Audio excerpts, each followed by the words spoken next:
Matagal na nilang pinapangarap ang isang adventure trip sa isang liblib na isla na kilala sa magagandang tanawin at misteryong alamat.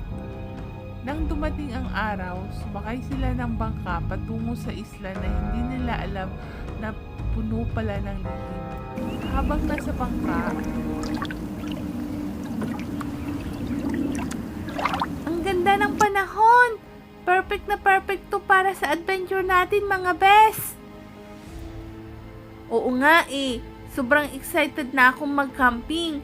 Dapat marami tayong makuhang pictures. Sana nga lang hindi tayo abutan ng gabi sa gubat. Sabi nila maraming kwento tungkol sa mga misteryo dito. Tigilan nyo nga ako dyan. Wala namang aswang umulto. Puro kathan-isip lang umo ngayon. pagdating sa isla, tuwang-tuwa sila sa kagandahan ng lugar. Nagsitap sila ng kampo at nagsimulang mag-explore. Naglakad sa kagubatan, nagkwento si Mika ng mga alamat sa isla. Sabi nila may aswang daw dito na nangingitlog ng itim na bato. Kapag natagpuan mo raw ito, hudyat na sinusundan ka ng nilalang. Tumigil ka nga, Mika! Nakakatakot yung mga ganyan mo. Tara na nga, para kayong mga praning. Maghanap na lang tayo ng magandang spot para sa bonfire mamaya. Habang lumalalim ang gabi, nagsimula na silang makaramdam ng kakaibang presensya. May mga kaluskos sa paligid at mga tunog na parang bulong. Narinig niyo ba yun? May tao ba dito bukod sa atin? Wala yan, hangin lang yan. Hindi nila pinansin at nagpatuloy sa kanilang mga plano hanggang sa nakatulog silang lahat.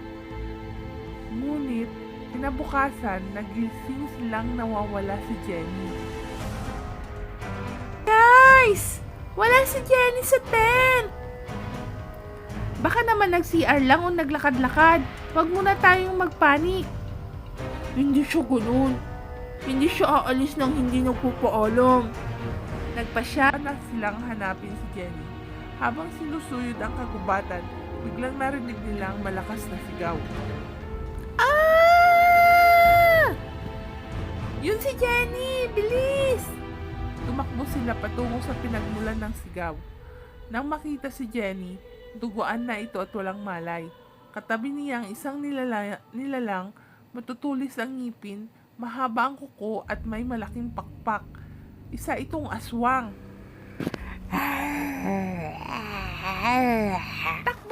Takbo na guys! Hindi natin kaya to! Naghabulan sila pabalik sa kampo. Nang makarating sila roon, nagdesisyon silang magplano kung paano sila makakatakas.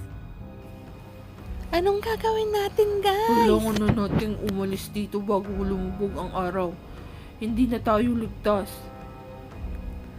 Anong gagawin natin? Malayo pa yung bangka at wala tayong dalang armas. Gagawa tayo ng mga sandata. Kahoy, bato, kahit anong pwede nating gamitin. Habang papalapit ang gabi, naghanda sila. Gumawa sila ng mga sibat at nag-ipon ng tuyong kahoy para magsiga. Kinakabahan sila pero handa silang ipaglaban ang buhay nila. Pagdating ng hating gabi, muling bumalik ang aswang. Sa simula, parang nilalaro lang sila. Paakot-ikot ito sa kampo. Bigla itong sumugod at napilitang gumamit ng sibat si Leo.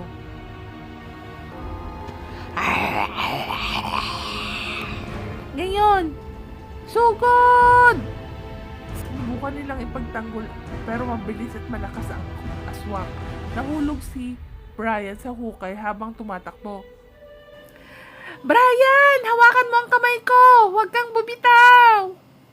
Habang nag-aagaw buhay si Brian sa ilalim ng hukay, lumapit ang aswang. Sa pagkakataong iyon, nagdesisyon si Leia na sunugin ang nilalang gamit ang mga natirang kahoy na may apoy. Ito lang ang paraan. Kailangan natin sunugin ito. Nagtagumpay sila at nasunog ang aswang. Pero huli na dahil wala na si Brian. Pagod, sugatan at puno ng takot na nakarating sina Leia at Mika sa dalampasigan. Kung hindi, saan nakita nila ang bangka. Habang papalayo na sila mula sa isla, makikita ang usok na mula sa nagliliyab na gubat. Patuloy ang kanilang hirap at sakripisyo. Hindi ko akalain totoong may aswang. Paano natin makakalimutan to? Hindi ko alam, pero hindi tayo babalik sa ganitong klaseng adventure. Habang nasa bangka, malungkot ang dalawang magkaibigan. Paano nila ipapaliwanag sa magulang ng mga kaibigan nila ang nangyari? Sobra ang kanilang naging kalungkutan.